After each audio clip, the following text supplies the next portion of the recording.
लगभग 2 घंटे की पेशगी हुई है। चुनाव आयोग के समक्ष मुख्य रूप से 2-3 बातें हुई हैं जो हमने रखी। पहले हमने ये बड़ा स्पष्ट कहा कि आपने अभी तक हमें बिना सुने कोई विवाद है कि नहीं, कोई डिस्प्यूट है कि नहीं, आपके अनुच्छेद के अंदर वो निर्णित कर लिया है।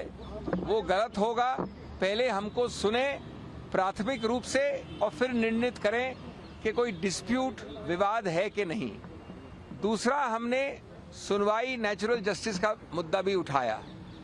हम रिस्पोंडेंट्स हैं, हम जवाबदेही करते हैं, इसलिए हमने ये पहले रूप से प्राथमिक विरोध किया है। चुनाव आयोग ने कहा कि वो हमारा ये प्राथमिक विरोध इस वक्त प्राथमिक रूप से नहीं मान सकते, वो उन्होंने निरस्त किया है। लेकिन हमें आश्वस्त किया है कि जब याचक, जो कि दूसरी तरफ है, वो अपने सभी बहस दलील खत्म कर लेंगे तब हमको विस्तार से सुना जाएगा। हमारा पक्ष में रख दूं बहुत संक्षेप में, बाकी तो अंतिम निर्णय अंततोगत्वा चुनाव आयोग का होगा। हमारा पक्ष मुख्य रूप से इन बिंदुओं पे है कि कोई भी व्यक्ति गलत दस्तावेज, फोर्ज दस्तावेज, झूठे बेमानी दस्तावेज दायर करके ये नहीं कह सकता कि कोई विवाद है, डिस्प्यूट है। एक मानसिक उपज बना के, एक इमेजिनरी डिस्प्यूट बना के चुनाव आयोग में घुस जाए और दो पार्टियां बताने लगे। हमने उस इमेजिनरी डिस्प्यूट के विषय में कई दस्तावेज रखे हैं। अभी हमारा समय आने वाला है बहस करने का, अभी हमने बहस नहीं की है।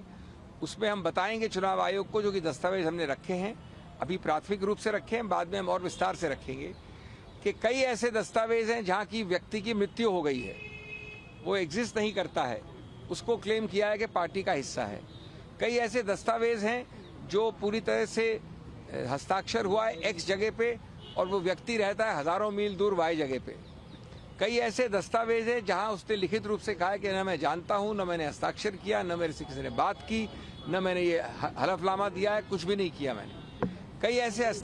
कई ऐसे दस्तावेज हैं जो बड़े स्पष्ट रूप से किसी और पार्टी का व्यक्ति है, उसको दिखा दिया अपने फैक्शन में, इत्यादि इत्यादि। ये सब वही दिखाते हैं कि ये एक इमेजिनरी डिस्प्यूट बनाई गई है, एक इमेजिनरी रूप से एक पार्टी को तोड़ने की।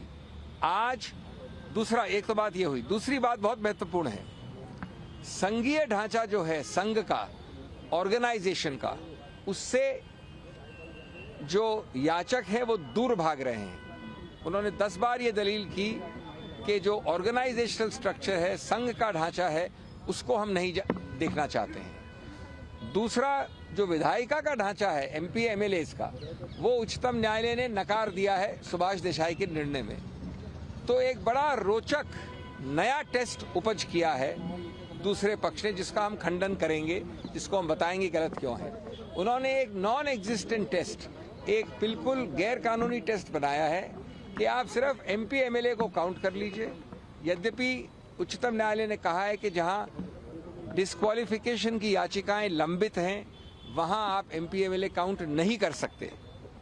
उन्होंने कहा कि आप उनको काउंट करिए, और उससे भी ज्यादा एक अजीबोगरीब टेस्ट बताया है कि उन एमपी एमएलए को कितने वोट मिले उनको गिनिए। आज तक हमने कानून में ऐसे टेस्ट नहीं सुने हैं। मैं समझता हूं कि निराधार है। मैं समझता हूं कि ये याचिकों की बौखलाहट और घबराहट का द्योतक है।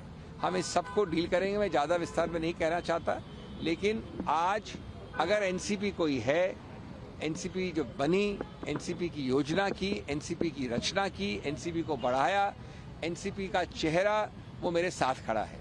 ये अजीबोगरीब बात है कि दूसरे लोग इस प्रकार के अजीबोगरीब दलीलों पे कह रहे हैं कि न ऑर्गेनाइजेशनल टेस्ट कर सकते हैं, न विधायिका का टेस्ट कर सकते हैं, और जिस आदमी ने बनाया पूरा एनसीपी उसको इग्नोर करें।